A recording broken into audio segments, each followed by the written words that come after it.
الحمد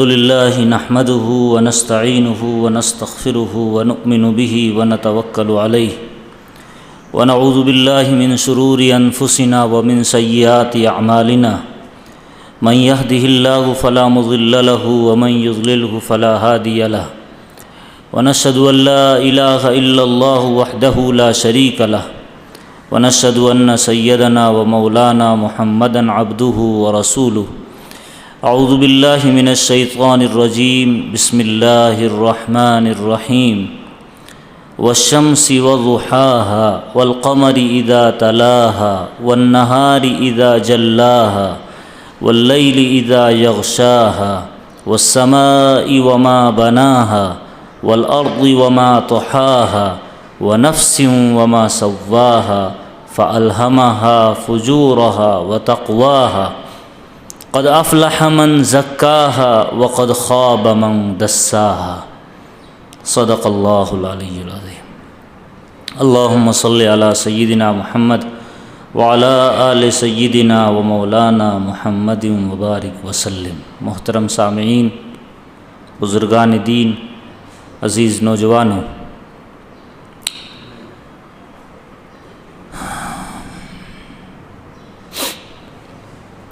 یقیناً میرے لیے، آپ سبھی کے لیے یہاں پر جمع ہونا اور محاسبہ نفس پر گفتگو کرنا، اس کو سننا سنانا نفع بخش بھی ہے اور اس کی ضرورت بھی ہے۔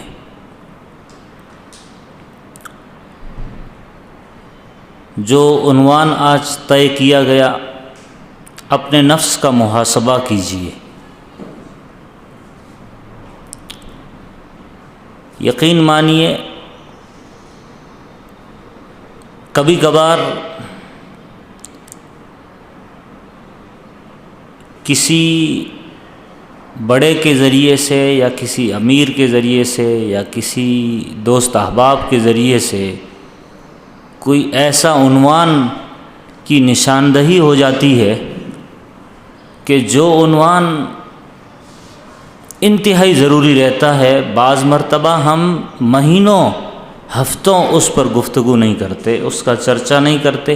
یہ جو محاسبہ نفس ہے، یہ ہمارے حاجی یونس صاحب، انہوں نے جب یاد دلایا کہ اس پر گفتگو کرنا ہے، تو مجھے ایسا لگا کہ یہ تو سب کی ضرورت ہے، یہ میری ضرورت ہے، ہر بڑے کی ضرورت ہے، ہر چھوٹے کی ضرورت ہے، اور یہ تو بہت پہلے یا گاہے بگاہے کبھی کبھار اس پر گفتگو ہو جانا چاہیے تھا ہماری طرف سے، لیکن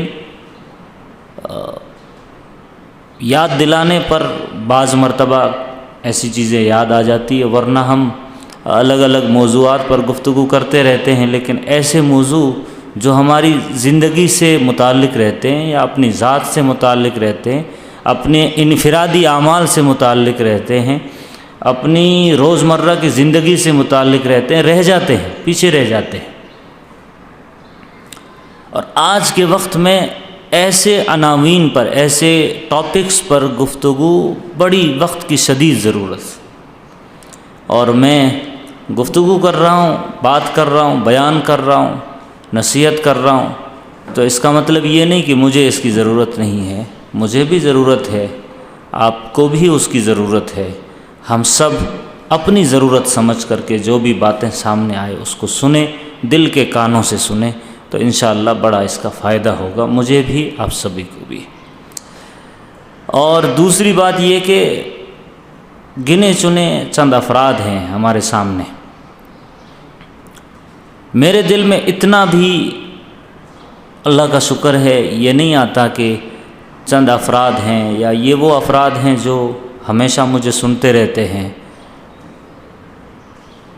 بلکہ مجھے خوشی ہوتی ہے کہ جمعے سے ہٹ کر ایک امام کو، ایک عالم کو یا ایک حافظ کو یا ایک قوم کے رہبر کو آپ لوگوں نے سنڈے کے دن یا کبھی سیٹرڈے کے دن یا کبھی بیچ میں اس طرح کسی کام میں مشغول رکھنا، ذمہ داری میں مشغول رکھنا، یہ آپ لوگوں کا مجھ پر احسان ہے۔ تو اس احسان کو سمجھتے ہوئے میرے سامنے بھلے چند افراد ہو، مجھے اس پر خوشی ہے کہ آپ اس کو سننے کے لیے یہاں مجھے بلائے۔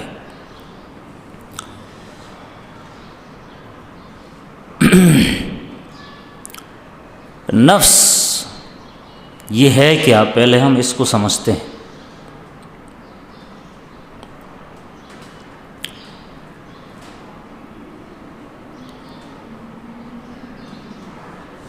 دو چیز ہے، ایک کا نام انسانی اس جسم میں دل ہے جس کو قلب کہتے ہیں، اور دوسرا نفس ہے جس پر آج مجھے گفتگو کرنی ہے۔ قلب ایموشنز کی جگہ ہے۔ ایموشنز کو آپ اردو میں جذبات کا پلیس ہے۔ قلب میں جذبات رہتے ہیں، دل میں جذبات رہتے ہیں، ایموشنز رہتے ہیں۔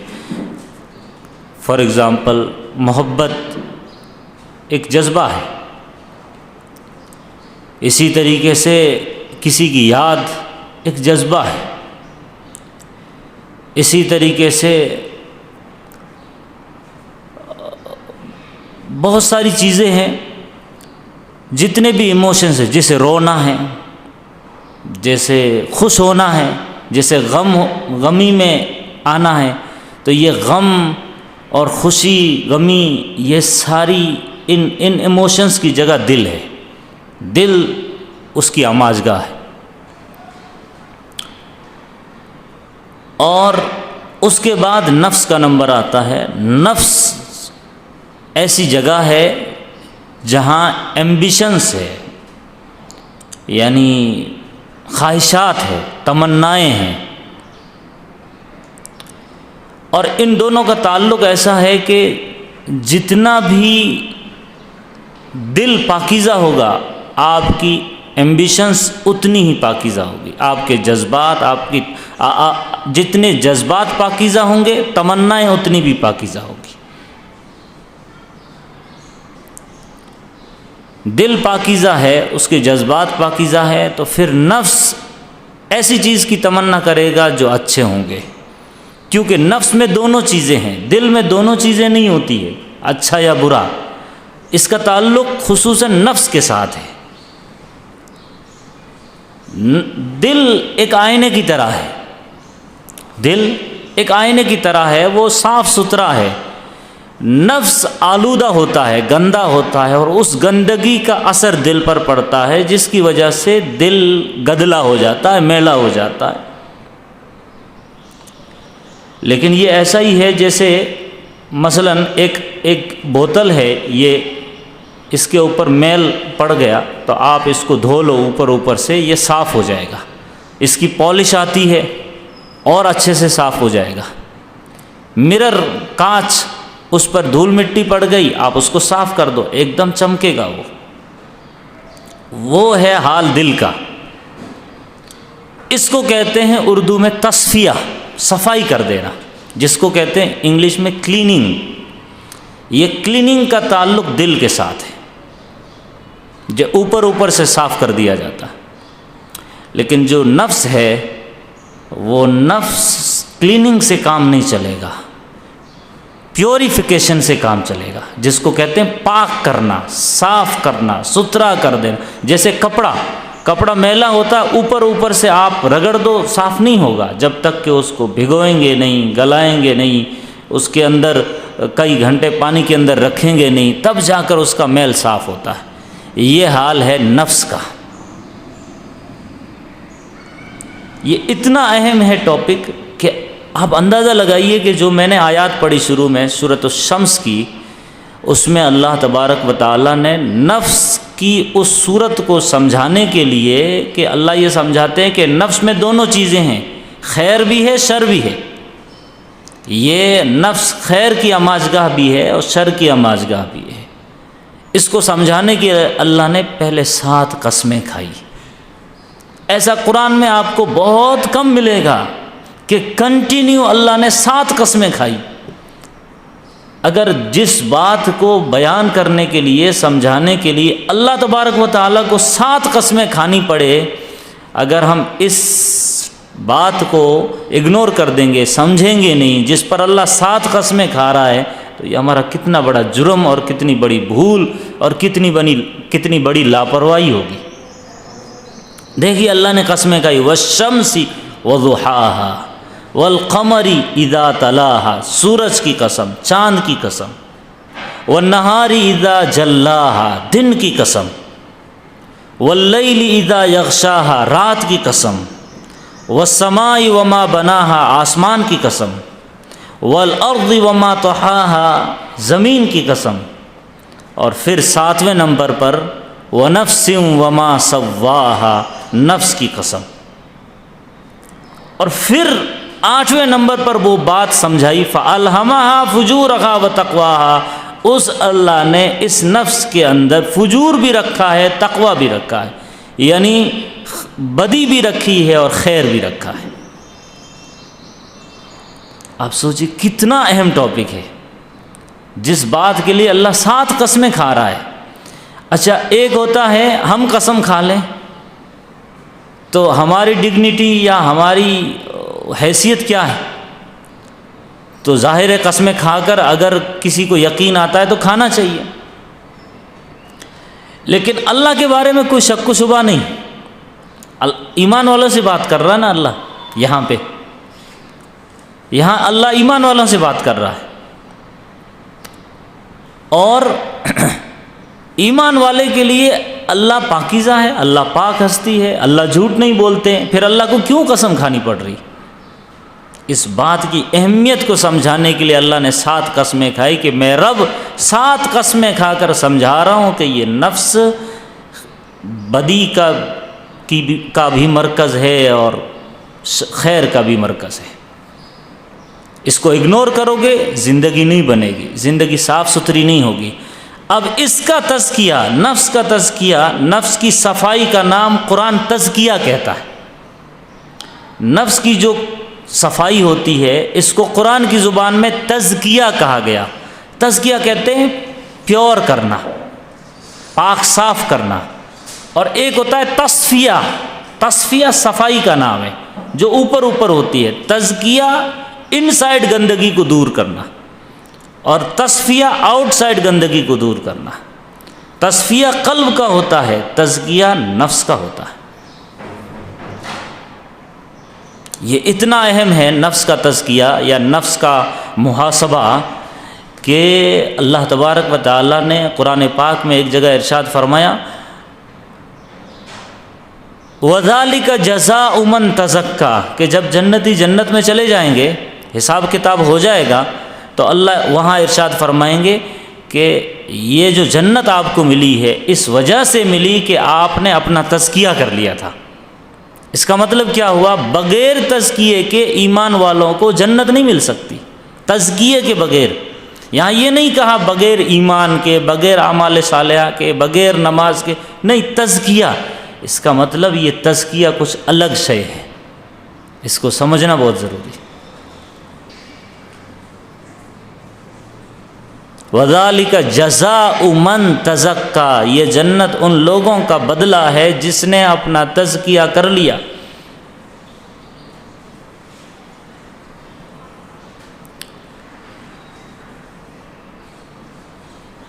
تو بڑی اہم، اب آپ اس سے اور اندازہ لگائیے، ابراہیم خلیل اللہ نے کعبہ بنایا، اسماعیل اور ابراہیم علیہ السلام نے کعبہ بنایا۔ کعبہ بنانے کے بعد اللہ سے دعا مانگ رہے کہ کون سی دعا؟ سورہ بقرہ میں آپ لوگ جانتے ہیں، ربنا وابعث فیہم رسولا منہم یتلو علیہم آیاتک ویعلمہم الکتاب والحکمت ویزکیہم۔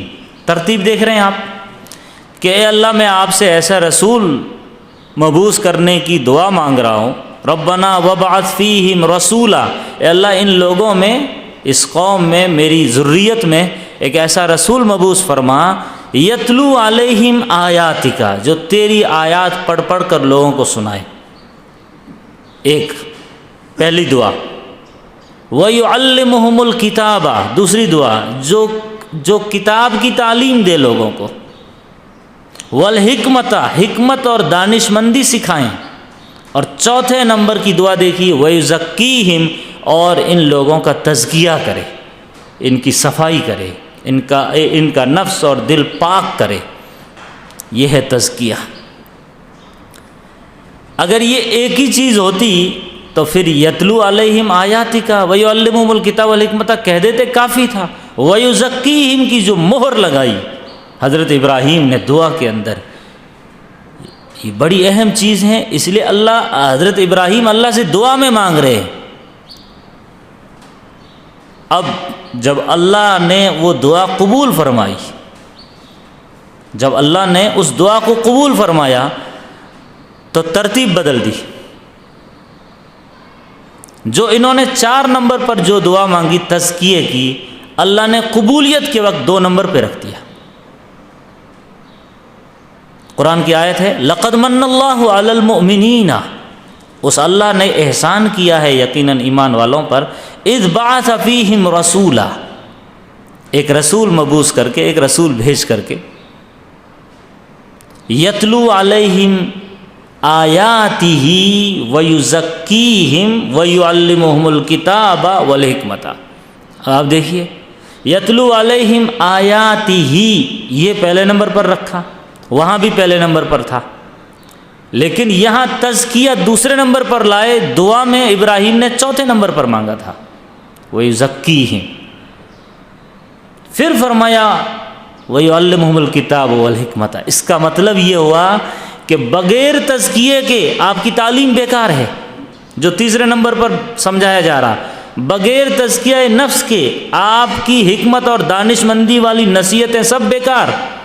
گویا اللہ یہ میسج دینا چاہتے ہیں، اے علماء، اے حفاظ، اے محدثین، اے مفسرین، اے خانقاہوں میں بیٹھنے والے، مدرسوں کی مسند و تدریس پر بیٹھنے والے تمام علماء، آپ سن لیجئے، آپ حکمت اور دانش مندی کی باتیں کرنے والے ہیں، لیکن اس سے پہلے آپ کا تزکیہ ہونا چاہیے۔ کیا زبردست ترتیب ہے، آپ سوچئے۔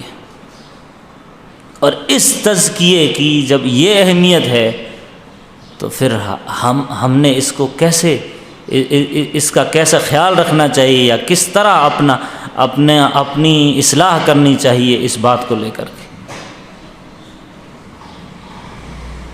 جب اللہ نبی کے لیے 2 نمبر پر، یعنی یہ نبی کے لیے بھی ہے کہ اے نبی آپ کتاب کی تعلیم دیں گے، لیکن تزکیے کے بغیر آگے حکمت اور دانش مندی کی باتیں نہیں کر سکتے۔ بڑی اہم چیز ہے، اس لیے یہ میرے لیے، آپ سبھی کے لیے انتہائی وقت کی شدید ضرورت کہ میں اپنے نفس کا محاسبہ کروں۔ بہت ہو گئی وہ لمبی چوڑی تاریخ اور ہسٹری اور تاریخ اور سیرت اور بڑے بڑے دروس، بڑی بڑی تقریریں، یہ میرے اور آپ کے مذاکرے کا ٹائم ہے، یہ میرے اور آپ کے محاسبے کا ٹائم ہے کہ میں کر کیا رہا ہوں، جو میں بات بول رہا ہوں کیا میرے اس بولنے میں اخلاص ہے، اس کا محاسبہ کرنا ہے ہم نے۔ جو میں سن رہا ہوں تو کیا میں خلوص سے سن رہا ہوں یا ایسے ٹائم پاس کے لیے آ گیا، اس کا محاسبہ ہے۔ جو ہم سال ہر سال، مہینوں مہینے، ہر ہفتے، سنڈے، جمعرات، جمعہ، یا جب بھی درس دیتے ہیں یا سنتے ہیں، تو یہ محاسبہ پہلے ہو، کیا میری ان تمام تقریروں سے میری اصلاح ہو گئی؟ کیا میری ان تمام لٹریچر سے میری اصلاح ہو گئی؟ یہ ہے وہ جس کی طرف اللہ اشارہ کر رہا ہے کہ اپنا محاسبہ کیجئے، اپنا تزکیہ کیجئے۔ جب بات بنے گی، بغیر تزکیے کے جنت نہیں مل سکتی۔ نرے چند اعمال سے جنت نہیں مل سکتی۔ جنت کوئی ایسی چیز نہیں ہے کہ بڑے سستے میں مل جائے۔ اللہ کی ذات بڑی غفور ہے، اللہ کی ذات بڑی رحیم ہے، اللہ کے لیے کوئی مشکل نہیں، لیکن انسان کا ایمان ایسا ہونا چاہیے، خوف اور امید کے درمیان۔ خوف ایک اعلیٰ درجے کا کہ مجھے ڈر ہو کہ پتہ نہیں کیا بنے گا، میرے اعمال اس لائق ہے ہی نہیں، اور امید اس اعلیٰ درجے کی کہ اللہ بڑا غفور الرحیم ہے، میری چھوٹی سی اس کاوش اور اس محنت کو اللہ قبول کر کے معاف کر سکتا ہے۔ لیکن صرف امید ہی امید ہے اور ایک طرف خوف نہیں ہے، پھر ہمارا ایمان مکمل نہیں ہے۔ اس لیے آج کی اس مجلس میں چند باتیں جس کا محاسبہ ہم نے کرنا ہے وہ ذہن میں نوٹ کیجئے۔ پہلی بات، سب سے اہم بات، کہ ہمیں ہر وقت اس بات کا خیال رہنا ضروری ہے، یا اس کا محاسبہ رہنا ضروری ہے کہ میرے سے کوئی گناہ تو سرزد نہیں ہو رہا، کوئی گناہ تو سرزد نہیں ہو رہا، اگر ہو رہا ہے تو کیا میں نے اس کی توبہ کر لی؟ کیا میں نے اس سے اللہ سے معافی مانگ لی؟ اس کا محاسبہ ہر وقت بندے کے ذہن میں رہنا چاہیے، اور یہ احساس رہنا اس بات کی دلیل ہے کہ آپ ایمان والے ہیں۔ اور جب احساس ختم ہو جاتا ہے، خیال ہی نہیں ہوتا ہاں جو کچھ کر رہا ہوں میں صحیح کر رہا ہوں،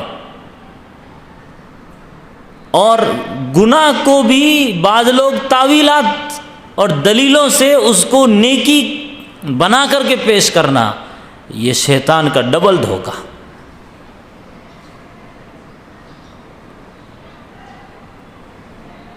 میں جو کام کر رہا ہوں یہ گناہ تو نہیں، یا میں جو کام کر رہا ہوں کیا یہ نیکی ہے؟ یہ کوشچن سب سے پہلے، اس کا محاسبہ۔ اب آپ دیکھیے اللہ کے نبی علیہ الصلاۃ والسلام کی زندگی دیکھ لیجئے، بعد کے واقعات یا اور دیگر باتیں تو بہت بعد کی ہے، اس کے لیے وقت نہیں۔ اللہ کے نبی علیہ الصلاۃ والسلام گھر میں گئے، کھجوریں پڑی تھی ایک کونے میں، اور اس میں سے آپ نے ایک کھجور اٹھا کے کھا لیا اور پھر سوئے۔ اچانک دل میں خیال آیا کہ یہ صدقے کی تو نہیں تھی، اور رات بھر بے چین ہیں اور کروٹیں بدل رہے ہیں۔ اماں عائشہ صدیقہ فرماتی، میں نے پوچھا یا رسول اللہ کیوں بے چین ہے؟ فرمایا وہ جو کھجور تھی وہ ہدیے کی تھی یا صدقے کی تھی؟ یہ ہے کہ کوئی گناہ تو سرزد نہیں ہو گیا۔ یہ احساس، یہ فیل کر لینا کہ میں جو کر رہا ہوں صحیح ہے یا غلط ہے، یہ بہت بڑی چیز ہوتی ہے۔ امام امیر المومنین حضرت عمر فاروق رضی اللہ تعالی عنہ نے اپنے دور خلافت میں ایک واقعہ ان کا نقل کیا جاتا ہے کہ راستے پر ایک بندہ کھڑا تھا، بیچ راستہ روکے ہوئے، حضرت عمر نے اس کو کوڑا مار دیا کہ خامخواہ راستہ روک کے کھڑے ہو، جلال والے تھے، مار دیا کوڑا۔ اور بعد میں خیال آیا حضرت عمر کو کہ خامخواہ میں نے کوڑا مار دیا، کہیں غلطی تو نہیں ہو گئی۔ اب ڈھونڈنے لگے وہ حضرت عمر رضی اللہ تعالیٰ عنہ اس بندے کو، کئی مہینے ڈھونڈے، جب بھی کوئی ایسا بازار یا میلہ لگتا تو اس بندے کو ڈھونڈتے۔ یہ ہے وہ احساس۔ حضرت عثمان غنی رضی اللہ تعالیٰ عنہ کے بارے میں آتا ہے کہ اپنے غلام کا کان مروڑ دیا، کوئی سالن یا کوئی چیز گر گئی، غصہ آ گیا، کان مروڑ دیا، فوراً خیال ہوا کہ میں نے غلط تو نہیں کر دیا، اور پھر جا کر کہنے لگے اپنے غلام سے کہ تو بھی میرا کان مروڑ، ورنہ اللہ مجھ سے پوچھے گا تو میں کیا جواب دوں گا۔ تو اس کا دھیان، محاسبہ مینس اپنے نفس کی نگرانی، محاسبہ مینس اپنے نفس کی، اس لیے اللہ کے نبی کی حدیث ہے الکیس من دانا نفسہ وعمل لما بعد الموت، عقل مند ہے وہ جو اپنے نفس کو جان لے، اپنے نفس کی معرفت جسے حاصل ہو جائے، اپنا نفس جس کے کنٹرول میں ہو۔ اور جس بندے کا نفس کنٹرول میں نہیں ہوتا بلکہ خود سوار ہو جاتا ہے اور انسان خود اس کی سواری بن جاتا ہے، پھر گڑبڑ ہے۔ یہ پہلی چیز۔ دوسری، میں جتنی نیکیاں کر رہا ہوں یا جتنے بھی اچھے اچھے کام کر رہا ہوں، اس بات کا ڈر لگا رہنا چاہیے کہ کیا اللہ نے یہ قبول کر لیا ہے یا دھتکار دیا ہے۔ میں جو نماز پڑھی فجر کی، کیا اللہ نے قبول کی ہے یا پھینک دی ہے میرے منہ پر؟ یا میں جو عشاء کل پڑھی، اللہ نے وہ عشاء قبول کی ہے یا پھینک دی میرے منہ پہ؟ یہ ڈر انسان کو جب تک نہیں ہوگا، انسان کا تزکیہ نہیں ہو سکتا۔ اللہ کے نبی علیہ الصلوۃ والسلام کی آپ سیرت پڑھیے، کیا حال تھا، کیوں آپ جب نماز پڑھ رہے ہیں تو کئی گھنٹے قیام میں رو رہے، کئی گھنٹے رکوع میں رو رہے، کئی گھنٹے سجدے میں رو رہے۔ اللہ کی ذات کا ڈر جب نبی کو ہے، آپ نے وہ قرآن کا وہ واقعہ سنا ہوگا جو سورہ مائدہ جہاں ختم ہوتی ہے سورہ انعام شروع ہوتی ہے، حضرت عیسیٰ علیہ الصلوۃ والسلام کا واقعہ بڑا، کہ حضرت عیسیٰ اللہ کو بلائیں گے، پوچھیں گے کہ کیا تم نے اپنی قوم کو بولا تھا عیسائیوں سے کہ مجھے اور میری ماں کو خدا مانو؟ تو حضرت عیسیٰ ڈرے کانپے، قرآن کی جو الفاظ ہے وہ الفاظ بتاتے ہیں کہ بڑے گھبرائے ہوئے اللہ سے کہہ رہے ہیں، ما یکون لی ان اقول ما لیس لی بحق، اے اللہ آپ کی ذات بڑی پاک ہے، میں وہ کیوں بولوں بات جو مجھے اچھی نہیں لگتی، جو مجھے بولنا نہیں چاہیے، جس کا مجھے حق نہیں۔ ان کنت قلتہ فقد علمت، اے اللہ اگر میں نے بولا ہے تو تو جانتا ہے۔ تعلم ما فی نفسی، آپ میرے دل میں کیا ہے جانتے ہیں، ولا اعلم ما فی نفسک، آپ کے دل میں کیا ہے اللہ مجھے نہیں پتا، انک انت علام الغیوب۔ وہ پورا واقعہ ہے، یہ بتاتا ہے کہ نبی جب اللہ کی ذات سے اتنا ڈرتے تھے تو ایک عام ایمان والے کو کتنا ڈرنا چاہیے۔ یہ ہے اپنے اعمال کی قبولیت کا ڈر، اس کی فکر، اس کی نگرانی کہ میں جو کام کر رہا ہوں اللہ نے قبول کر لیا۔ قرآن پاک میں اللہ فرماتا ہے انما یتقبل اللہ من المتقین، اللہ متقیوں کے اعمال قبول کرتا ہے۔ قرآن کی آیت ہے، اللہ متقیوں کے اعمال قبول کرتا ہے۔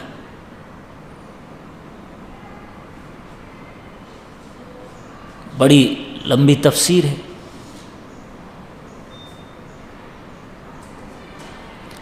اور تیسرا جو ہم نے نفس کی نگرانی کرنی ہے یا اپنے نفس کا خیال رکھنا ہے یا اس بات کی فکر رکھنی ہے یا اس بات کا غم رکھنا ہے، وہ یہ کہ میں ابھی تو اللہ کا شکر ہے نماز پڑھ رہا ہوں، روزے رکھ رہا ہوں، تلاوت کر رہا ہوں، مذاکرے کر رہا ہوں، لیکن میری موت کے وقت میں کیا میں اسی ایمان کی کیفیت کے ساتھ باقی رہوں گا، اسی ایمانی جذبے کے ساتھ باقی رہوں گا؟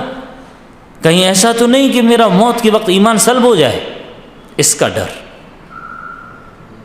برے خاتمے کا ڈر، برے خاتمے کی فکر۔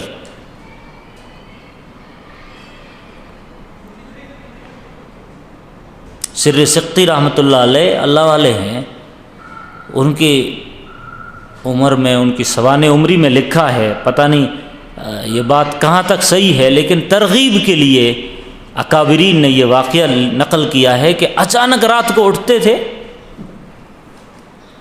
اور اپنا چہرہ ملتے تھے، دیکھتے تھے کہ اللہ نے کہیں مست تو نہیں کر دیا، کیا اللہ نے میرا چہرہ ویسا ہی باقی رکھا ہے جیسا تھا، کہیں اللہ نے جیسے بعضی قوموں کو بندر اور سور بنا دیا، کیا اللہ نے میرا چہرہ مست تو نہیں کیا۔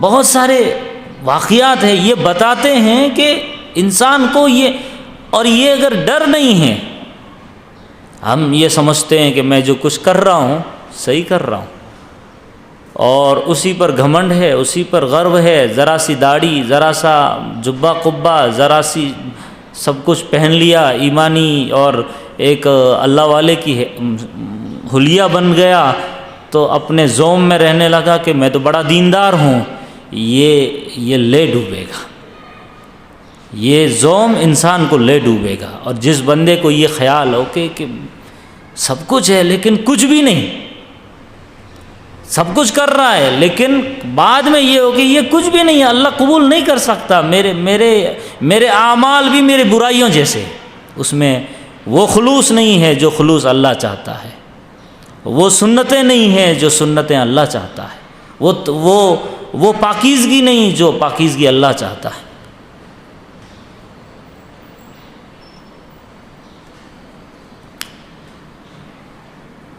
تو برے خاتمے کی فکر ہو انسان کو، تیسری چیز۔ چوتھی چیز ہے اللہ کے سامنے جس دن ہمیں پیش ہونا ہے، اس پیشی کے دن کا انسان کو غم لگا رہے۔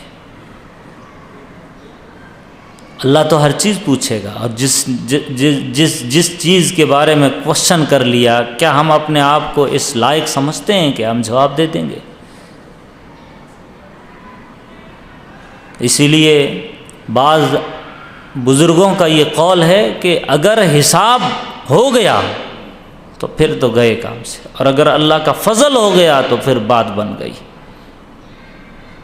عدل کریں تے تھر تھر کمپن اچیاں شان والے، فضل کریں تے بخش جاون میں مرگے منہ کالے۔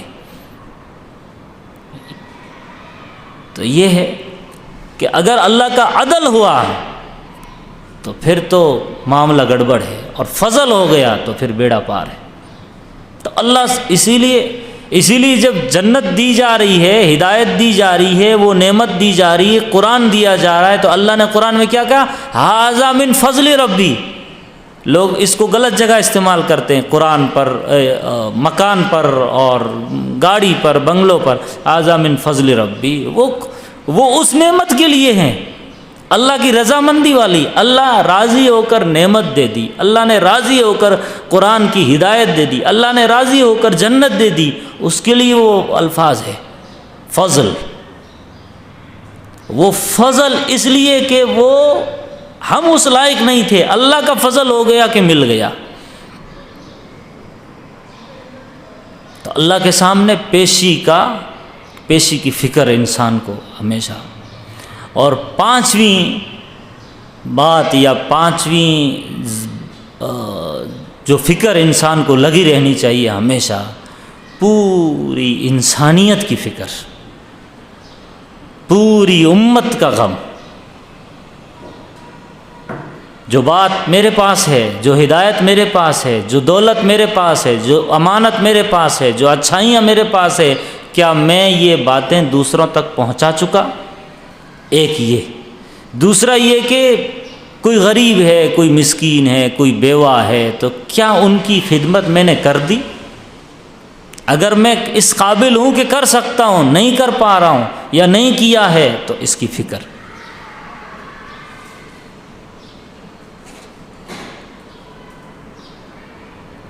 اس لیے جب اس طرح کا ٹاپک سامنے آئے، محاسبہ نفس، تو اس وقت انسان کے ذہن میں قطعی سامنے والا نہ ہو۔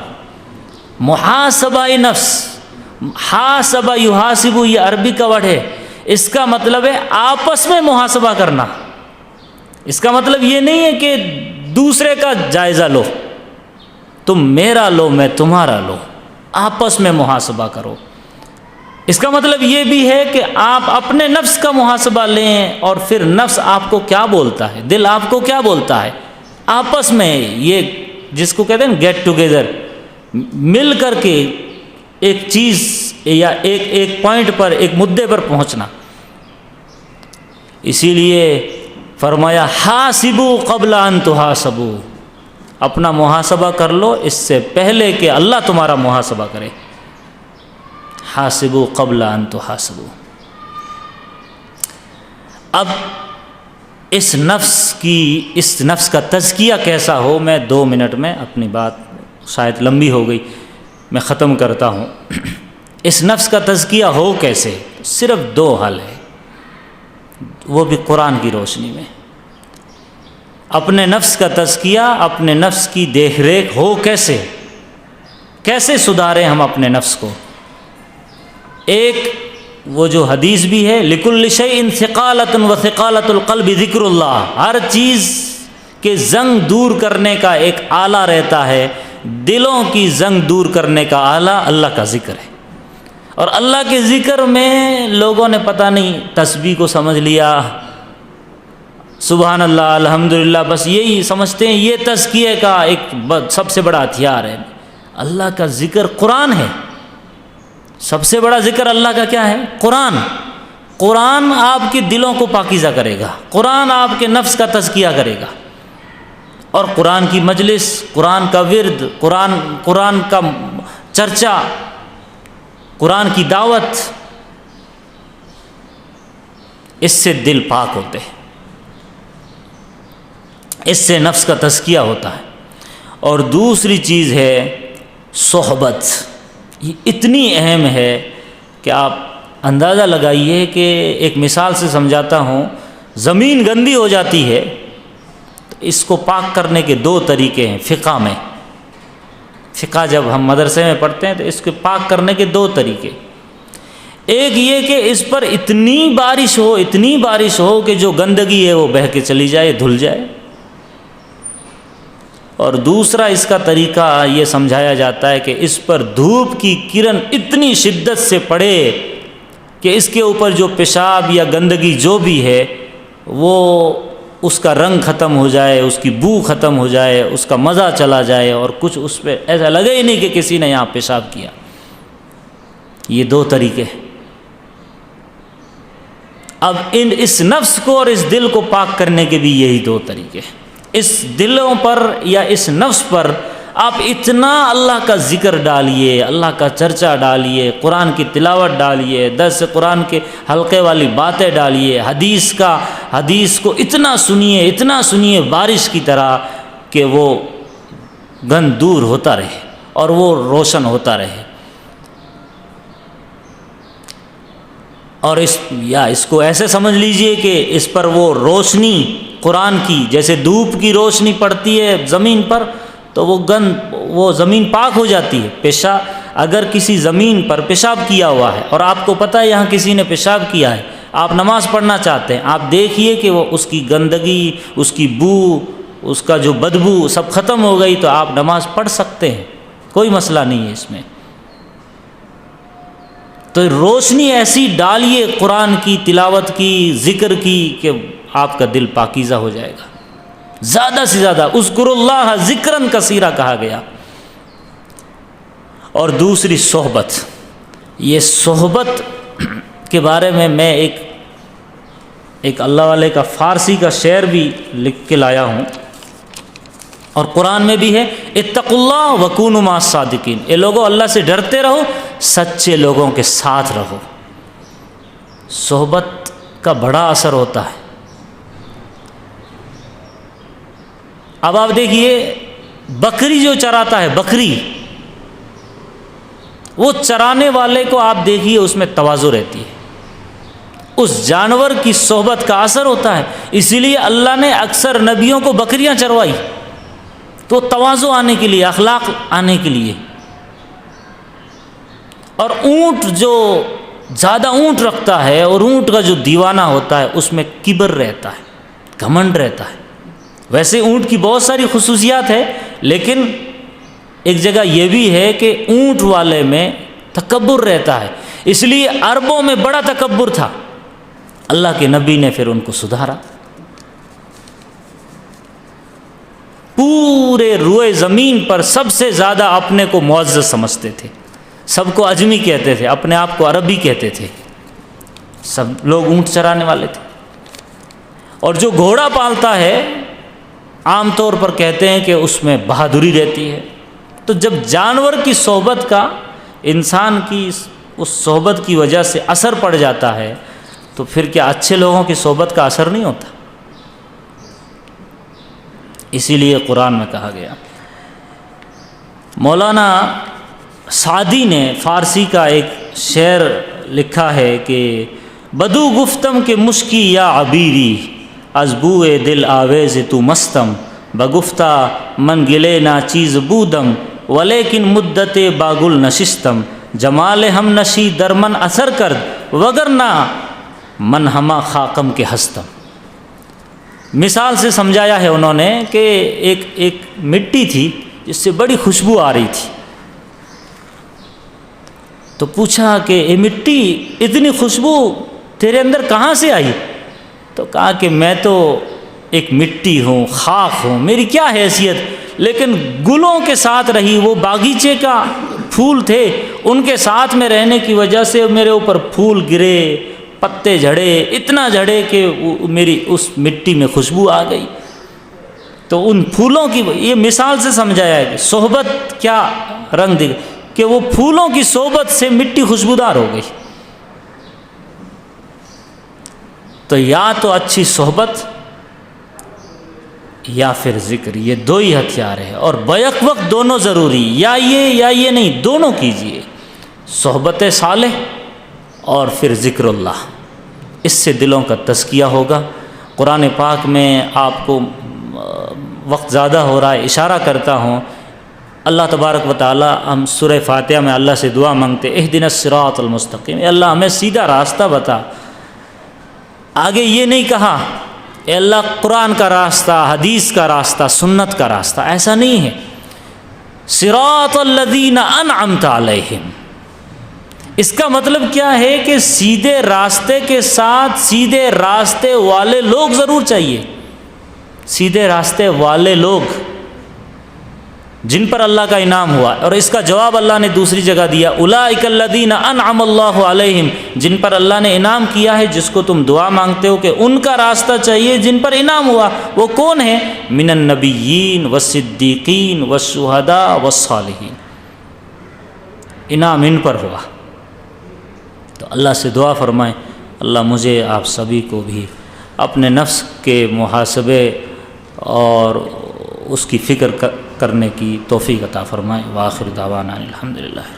زیادہ وقت لیا آپ لوگوں کا، مجھے تھوڑا جانا ہے، اس لیے ایک پروگرام میں تیہو روڈ کے اندر